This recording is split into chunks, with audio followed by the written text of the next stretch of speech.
नमस्कार। देखिए मेरे प्यारे बच्चों, एक वीडियो जो पहले का डाला हुआ है 11th क्लास का, आज दूसरा वीडियो। जैसे पहला वीडियो आप लोग देख लीजिएगा, भौतिक राशि किसे कहते हैं, भौतिक राशि के प्रकार देख लीजिएगा, मूल राशि और व्युत्पन्न राशि। उसका अगला कड़ी में हम लोग अगले वीडियो आज जो आपको सामने प्रस्तुत है वो है मात्रक किसे कहते हैं। मात्रक क्या है, इसका डेफिनेशन आपके सामने है। देखिए, ऐसा मानक जिसका उपयोग भौतिक राशि के मापने के लिए किया जाता है। हम इसको ऐसे भी कह सकते हैं कि ऐसी पद्धति या ऐसी पैमाना जिसका प्रयोग हम भौतिक राशि को मापने के लिए किया जाता है। और भौतिक राशि क्या है, जो पिछले वीडियो में आप लोग पढ़े हुए देखे हुए, उसको अगर जब नहीं देखे हैं तो देख सकते हैं। जैसे दूरी एक भौतिक राशि है, हम दूरी को क्या कहते हैं, एक भौतिक राशि है। और मूल राशि है कि व्युत्पन्न राशि है, अब आप डिवाइड कीजिएगा। दूरी भौतिक राशि है, तो दूरी को हम किस में मापते हैं। तो मान लीजिएगा हम यहाँ से कुछ दूर गए, 2 किलोमीटर, 4 किलोमीटर, 5 किलोमीटर। मान लीजिएगा हम 5 किलोमीटर जा रहे हैं, तो 5 हमको संख्यात्मक मान बतलाता है कितना दूर गए। लेकिन जो किलोमीटर है ना, इसी को हम लोग मात्रक कहते हैं। किलोमीटर क्या है, मात्रक है। मात्रक की अलग अलग पद्धतियां हो सकती है, मात्रक की अलग अलग पद्धतियां हो सकती है। जैसे दूरी को हम लोग मीटर में भी मापते हैं, सेंटीमीटर में भी मापते हैं, किलोमीटर में भी मापते हैं। ठीक उसी प्रकार समय को भी हम अलग अलग पद्धतियों में मापते हैं। जैसे समय को हम लोग सेकेंड में भी मापते हैं, घंटा में मापते हैं, दिन रात में मापते हैं, साल में मापते हैं। ठीक उसी प्रकार से वजन को भी हम लोग, द्रव्यमान को भी विभिन्न प्रकार से मापते हैं। जैसे कोई कोई ग्राम में मापता है, कोई कोई केजी में मापता है, कोई क्विंटल में मापता है, कोई टन में मापता है। तो यह जितना है वह मात्रक कहलाता है।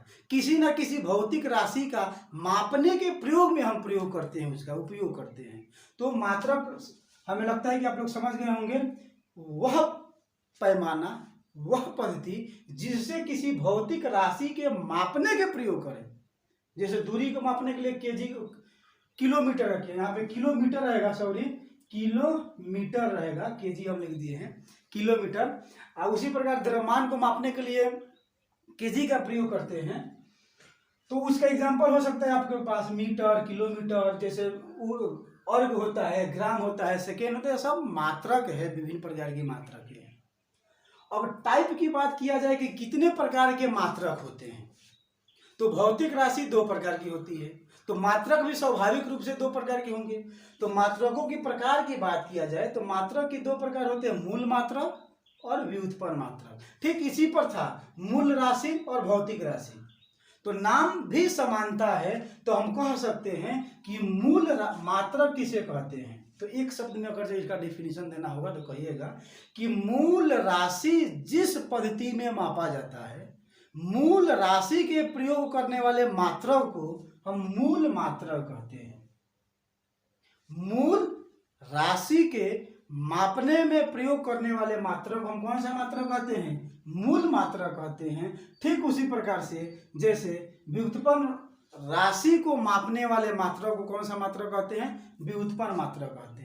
मूल राशि 7 प्रकार की होती है, आप लोग पढ़ चुके हैं, उसको भी हम लोग देखेंगे कि मूल राशि के कौन कौन से मूल मात्रक है, तो हम उसको देखेंगे एसआई यूनिट में। ठीक है, तो अभी उतना लंबा वीडियो नहीं करेंगे, एक ही जगह पर टोटली देख लेंगे।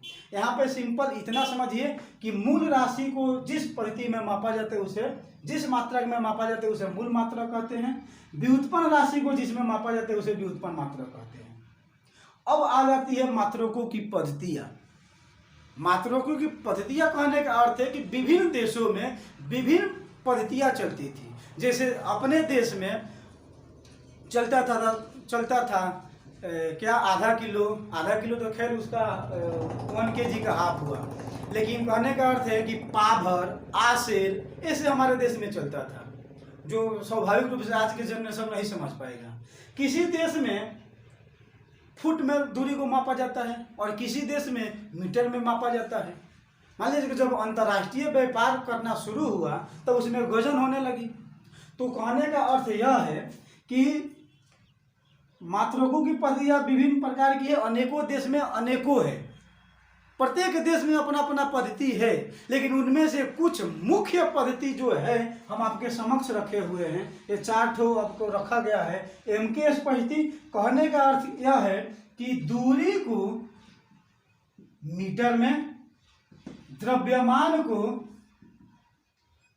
केजी में और समय को सेकेंड में मापे, उसको हम MKS पद्धति कहते हैं। नाम में उसका डिफिनीशन है। दूरी को मीटर, द्रव्यमान को केजी, समय को सेकेंड में मापा जाता है, उस पद्धति को MKS पद्धति कहते हैं। ठीक उसी प्रकार से आपका CGS, दूरी को सेंटीमीटर, द्रव्यमान को ग्राम और समय को सेकेंड में मापा जाए, उसको हम क्या कहते हैं? CGS मात्रक। दूरी को सेंटीमीटर, द्रव्यमान को ग्राम, समय को सेकेंड में जिस पद्धति से में मापा जाता है उसको हम लोग CGS कहते हैं। ठीक उसी प्रकार से आपका तीसरा है, दूरी को फीट में, द्रव्यमान को पाउंड में और समय को सेकेंड में मापते हैं, उसको हम लोग क्या कहते हैं? FPS पद्धति कहते हैं। यह मुख्य रूप से फ्रांसीसी पद्धति है, यह भी मुख्य रूप से फ्रांसीसी पद्धति है, लेकिन यह आपका ब्रिटिश पद्धति है, इंग्लैंड की पद्धति है, ब्रिटिश पद्धति हम इसको कहते हैं। और एक जो होता है SI यूनिट, इसको समझना है और इसी पर हमें 11th में सबको पढ़ना है। दुनिया की जितनी भी यूनिट होती है इसके अंतर्गत हम लोग मापते हैं, इसके अनुसार जानते हैं। कारण यह है, मान लीजिए कहने का मतलब है कि 2 देशों में आयात निर्यात होती है, कपड़ा लेनी देनी हुआ, हम दे देते हैं किस से? मीटर से, कोई हमको देता है फीट से। भाई हम 1 मीटर दिए हैं तो वो कहेगा कि तो हमसे 1 फीट ले लो, तो मतलब 1 मीटर अधिक है कि 1 फीट अधिक है, तो गड़बड़ होगा कि नहीं होगा। तो इन सब समस्याओं को देखते हुए 1901 में प्रोफेसर गियोर्गी ने एक प्रस्ताव दिया जिसका लागू किया गया 1971 में। तो वही प्रस्ताव था SI यूनिट का, इंटरनेशनल सिस्टम, यानी तमाम देशों में आयात निर्यात होती है, एक ऐसी पद्धति बनाया जाए जिस पद्धति से लेनी देनी किया जाए, आयात निर्यात किया जाए। बाकी अपने देशों में जो प्रचलित है वो चलाते रहिए, और जो अंतर्राष्ट्रीय जब व्यापार की बात आती है तो मीटर से हम लेंगे तो मीटर से भी आपको देना पड़ेगा, केजी में हम लेंगे तो केजी से ही आपको देना पड़ेगा। इसलिए अंतर्राष्ट्रीय सिस्टम की आवश्यकता पड़ गई। तो अंतर्राष्ट्रीय सिस्टम की आवश्यकता बहुत ज़्यादा है, इसलिए अंतर्राष्ट्रीय सिस्टम को ही हम लोगों को यहाँ पे पढ़ना है। मेरा विश्वास है कि आप लोग इतना तो समझ गए होंगे कि मात्रा किसे कहते हैं, मूल राशि किसे, मूल मात्रा क्या है, व्युत्पन्न मात्रा क्या है, SI यूनिट क्या है, पद्धति क्या है। अब SI यूनिट के बारे में हमें पूरा 11th में पढ़ना है, तो इसलिए SI यूनिट का लेक्चर अगले लेक्चर में हम आपको देंगे, और SI यूनिट का विस्तृत रूप से अगले वीडियो में बनाया जाएगा। यहाँ पे मूल मात्रा का एक सहायक मात्रा कहलाता है, मूल मात्रा की सहायक मात्रक होती है, जिसको भी हम अगले वीडियो में डालेंगे। जो इसका 2 सहायक राशि मात्रक होती है, वो कौन कौन सी होती है, अगले वीडियो में जरूर आप लोग देखिएगा। आज के लिए इतना ही। थैंक यू, धन्यवाद।